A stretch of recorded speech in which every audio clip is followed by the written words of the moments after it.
Praise lord. ఈరోజు దేవుని వాగ్దానం యెషయా గ్రంథము 66వ అధ్యాయము 13-14 వచనాలు చదువుకుందాం. చూడండి. ఒకని తల్లి వానిని ఆదరించినట్లు నేను మిమ్మల్ని ఆదరించెదను. యెరూషలేములోనే మీరు ఆదరించబడెదరు. మీరు చూడగా మీ హృదయము ఉల్లాసించును, మీ ఎముకలు లేత గడ్డి వలె బలియును. యెహోవా హస్తము ఆయన సేవకుల ఎడల కనుపరచబడును. ఆయన తన శత్రువుల ఎడల కోపము చూపును. నేను వాక్యముతో మనతో ఏమని మాట్లాడుతున్నాడంటే, తల్లి నిన్ను ఎలాగైతే ఆదరిస్తుందో, తల్లి నిన్ను ఎలాగైతే ప్రేమిస్తుందో, తల్లి నిన్ను ఎలాగైతే చూసుకుంటుందో ఆ విధంగా చూసుకుంటాడంటే అండి. ఎప్పుడు చూసుకుంటాడో, ఎక్కడ చూసుకుంటాడని చెప్తున్నాడంటే, యెరూషలేములోనే మీరు ఆదరింపబడదరు. యెరూషలేము అనగా దేవుని ఇల్లు. దేవుని ఇల్లు అనగా దేవుని యొక్క మందిరం అని దేవుడు మనతో చెప్పేవాడిగా ఉన్నాడు. దేవుని యొక్క మందిరంలోకి వెళ్ళినప్పుడు మందిరంలో మనం ఏ విషయమైతే ప్రార్థిస్తున్నామో, ఏ విషయమైతే ఆయనకు అప్పగించుకుంటున్నామో, ఏ విషయంలో అయితే ఏడుస్తున్నామో, ఏ విషయంలో అయితే బాధపడుతూ మన యొక్క ఇరుకు, ఇబ్బంది, వేదన, శోధన, రోగము కోసం ఆయనకి విన్నవించుకుంటున్నామో, అప్పుడు ఆయన ఏం చేస్తున్నాడండి? ఎవరైతే విన్నవించుకుంటున్నారో వాళ్ళకి ఆయన ఏం చేసేవాడిగా ఉన్నాడు? న్యాయము తీర్చేవాడిగా ఉన్నాడు.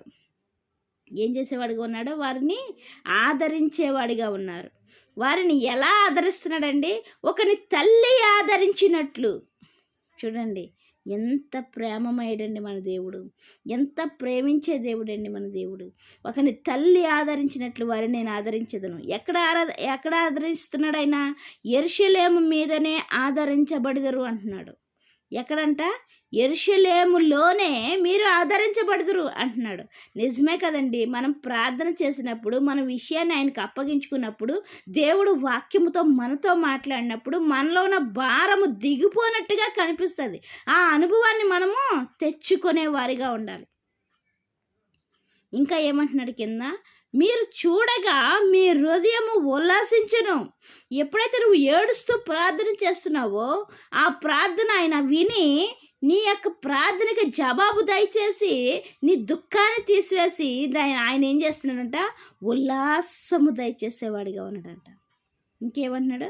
మీ ఎముకలు లేత గడ్డి వలె బలియును. యెహోవా హస్తబలము ఆయన సేవకుల ఎడల కనుపరచబడును. ఎవరు హస్తబలం అండి? యెహోవా హస్తబలము ఆయన సేవకుల ఎడల కనుపరచబడును అంటున్నాడు. ఏం చేస్తున్నాడండి? కనుపరిచేవాడిగా ఉన్నాడు. ఆయన హస్తబలాన్ని కనుపరిచి మనల్ని ఆదరించేవాడిగా ఉన్నాడు. ఒకరిని తల్లిని ఆదరించినట్లు ఆదరించేవాడిగా ఉన్నాడు. ఇంకా ఏమంటున్నాడంటే, ఆయన తన శత్రువుల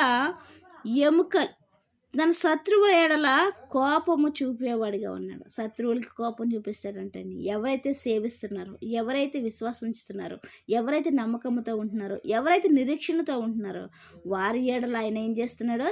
తల్లిని ప్రేమించినట్లు ప్రేమించేవాడిగా ఉంటున్నాడు. అయితే మనం ప్రేమించబడేవారిగా ఉన్నామా?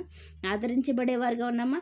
ఆదరించడానికి ఆయన సిద్ధంగానే ఉన్నాడు. అయితే యెరూషలేముకు మనం వెళ్ళేవారిగా ఉన్నామా? యెరూషలేములో ఆయన ఆదరిస్తడానికి సిద్ధంగా ఉన్నాడు. ఆ యెరూషలేములో మనం కూడా ఉండేవారిగా ఉందాం. ఇప్పుడు వరకు ఆదరించబడకపోయినట్లయితే ఇప్పుడైనా ఆదరించబడడానికి సిద్ధపాటు కలిగి ఉందాం. ఎందుకంటే ఆయనను సేవించిన వారు ఉల్లాసముగా ఉంటారని వాక్యంతో హెచ్చరించేవాడిగా ఉన్నాడు. దేవుడి చిన్న పరిశుద్ధ వాక్యం దీవించిన గాక. వాక్య పరిచర్యలో మీ సహోదరి. ఆమెన్.